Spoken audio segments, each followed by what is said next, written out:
सीतापुर जिले के मोहली तहसील क्षेत्र के नरनी गांव में बाघ के हमले से मृत किसान सौरभ दीक्षित के परिजनों से सोमवार को धौरहरा सांसद आनंद भदौरिया ने मुलाकात कर आर्थिक सहायता दी। उन्होंने कहा कि परिवार को ढांढस बंधाते हुए कहा कि आर्थिक सहायता से आपकी तकलीफ खत्म नहीं की जा सकती है, लेकिन कुछ हद तक कम जरूर हो सकती है। सांसद आनंद भदौरिया ने कहा कि सरकार की नाकामी की वजह से ही आज ये घटना हुई है। उन्होंने कहा कि मेरे द्वारा देश के सबसे उच्च सदन लोकसभा में मुद्दा उठाने के बाद भी प्रदेश सरकार और केंद्र सरकार ने कोई ठोस कदम नहीं उठाया, जिसकी वजह से आज परिवार के एक नया नौजवान सदस्य को बाघ ने अपना निवाला बना लिया। मृतक परिजनों को केंद्र सरकार से आर्थिक सहायता के लिए 10 लाख रुपए की मांग की गई थी, लेकिन उत्तर प्रदेश सरकार ने आज तक उस मांग को पूरा नहीं किया, जो काफ़ी निंदनीय है। सांसद आनंद भदौरिया ने अपनी तरफ से परिवार को 50,000 रुपए की आर्थिक सहायता दी। इतना ही नहीं, अधिकारियों से बात करके जल्द से जल्द सरकारी सहायता दिलाने का आश्वासन दिया। उन्होंने बाघ को पकड़ने के लिए डीएफओ सीतापुर को भी निर्देशित किया है। बता दें कि इन दिनों मोहली इलाके में बाघ का आतंक चरम पर है। ग्रामीणों में इसको लेकर काफ़ी दहशत बनी हुई है। जब कई घटनाएं हुई और ये हमारे धौरहरा लोकसभा क्षेत्र की 6वीं घटना है जहां ये 6वें व्यक्ति हैं जो कि जिनको कि अपना निवाला आदमखोर बाघ ने बनाया है। आधा दर्जन से ज्यादा लोगों को घायल कर चुका है। दर्जनों जानवर काल के गाल में समा गए। मुझे याद है कि मोहम्मदी में मैटवा पिपरिया इलाके में था और वहीं एक बाघ ने अपना निवाला किसान को बनाया था और मैं मौके पर तत्काल पहुंच गया था। हालांकि उसका परिणाम ये हुआ कि सारे जिम्मेदार अधिकारी आए, ट्रैकुलाइजेशन की इजाजत मांगी गई, मिली और दूसरे दिन ही वो बाघ पकड़ा गया। हमें उम्मीद है, अधिकारियों का भी हम लोगों ने मनोबल बढ़ाया है, जिम्मेदार अधिकारियों से बात की है, वो अपना सर्वोच्चतम प्रयास करने का काम करेंगे। हमें उम्मीद है कि जल्दी से जल्दी बाघ पकड़ा जाए। जहां तक सवाल मुआवजा राशि का है, मुआवजा राशि से कोई जान वापस नहीं ला सकता, लेकिन इस अर्थ प्रधान युग में एक संबल होता है जो कि पीड़ित परिवार को मिलता है, जिससे कि कमाने वाला घर में, पिताजी तो हार्ट पेशेंट है, वही नौजवान था, सबसे बड़ा था। तो इसलिए मुआवजा राशि हालांकि बहुत कम है। हम लोगों ने इसकी भी मांग उठाई थी बढ़ाने की। दिल्ली की सरकार ने बढ़ाया भी है, 5 लाख से बढ़ा करके 10 लाख रुपए किया है। भूपेंद्र चौधरी यादव जी ने लिखित में भी हमें जवाब दिया कि 10 लाख रुपए हमने कर दिया है।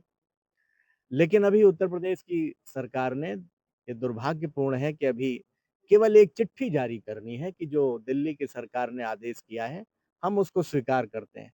एक नोटिफिकेशन जारी करना है। पैसा तो दिल्ली की सरकार को देना है। दुर्भाग्य से भी उत्तर प्रदेश की सरकार ने घटना पर घटना होती जा रही है, लेकिन उस पर आंख मूंद करके बैठी हुई है। एक छोटी सी चिट्ठी जारी करना है, जिससे गरीब परिवार जिनका घर का सहारा चला गया, उनको आर्थिक मदद कुछ बढ़ जाए। अभी तक हमें खेद है कि जो 5 लाख रुपए मिलना चाहिए वो भी नहीं मिला है। पीड़ित परिवार की हमने अपनी तरफ से, पार्टी की तरफ से 50,000 रुपए की मदद की है और डीएफओ को निर्देशित किया है कि आज दस्तखत उन्होंने कर दिए, उसकी कॉपी लेकर के आए थे। 1 लाख वन विभाग और 4 लाख तहसील प्रशासन जारी करता है। एसडीएम से भी बात हुई है, कहा है कि कल तक खाते में 5 लाख रुपए आ जाएंगे, लेकिन ये बहुत मामूली रकम है। इससे हम उस नौजवान को तो नहीं वापस ला सकते, लेकिन पीड़ित परिवार के दुख में जरूर कुछ न कुछ हाथ बटेगा।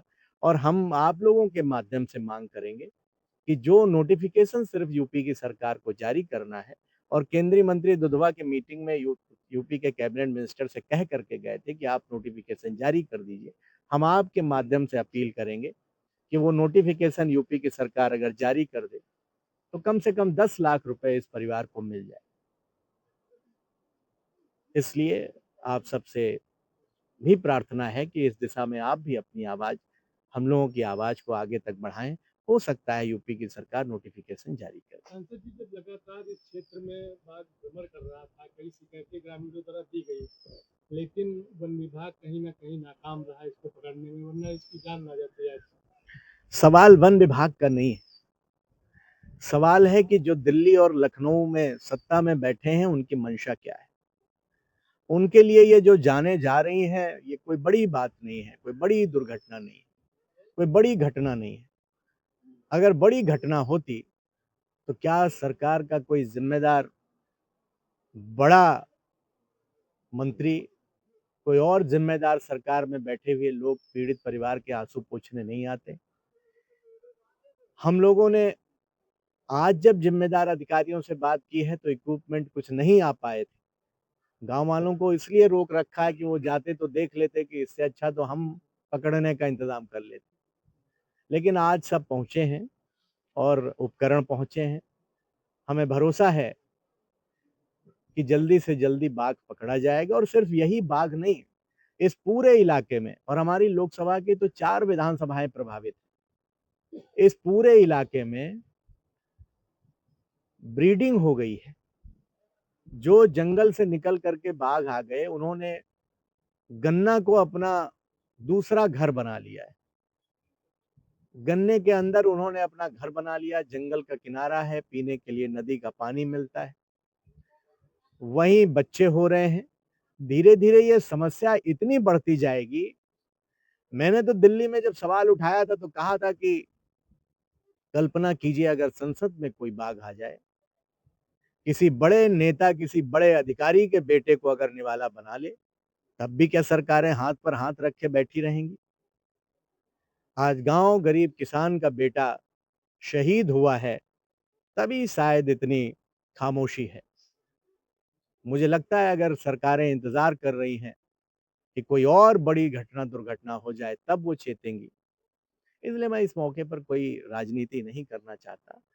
मैं चाहता हूं कि जल्दी से जल्दी सरकार संवेदनहीनता छोड़ करके, संवेदन शून्यता छोड़ करके इस मसले को गंभीरता से ले। हम लोग राजनीति ऐसे विषय पर नहीं करते हैं, सिर्फ सरकार का ध्यान आकृष्ट करने आए हैं और पीड़ित परिवार के दुख में अपना हाथ बटाने आए। ये हम लोगों की अपील है, सरकार से भी हम कहेंगे। हालांकि डीएफओ ने कहा है कि सारे जरूरी संसाधन उनके पास उपलब्ध हैं, हम सही दिशा में बढ़ रहे हैं और उम्मीद है कि जल्दी ही वो आदमखोर बाघ पकड़ा जाएगा। हम लोग भी उनका सहयोग कर रहे हैं और जल्दी से जल्दी पकड़ा जाए जिससे कि दहशत का माहौल समाप्त हो। कब तक एक टाइम दिया है रिपो से आपकी वार्ता हुई? अब आप लोग भी वहां मौजूद थे, उन्होंने कहा है कि 3-4 दिन में हमें उम्मीद है, लेकिन कोई स्थान तो निर्धारित नहीं है कि यहाँ पर बैठा हुआ है जा करके पकड़ लें। वो भी हम बोलचाल की भाषा में जिसे बाघ कहते हैं, लेपर्ड भी कहते हैं, वो भी बहुत चतुर जानवर है। हमारे अगल बगल बैठा होगा और हम आप नहीं जान पाएंगे। तो मुझे लगता है इसको समय सीमा में नहीं बांधना चाहिए, बल्कि ईश्वर से भी प्रार्थना करते हैं और जो अधिकारी कर्मचारी इस कार्य में लगे हैं अपनी जान जोखिम में डाल करके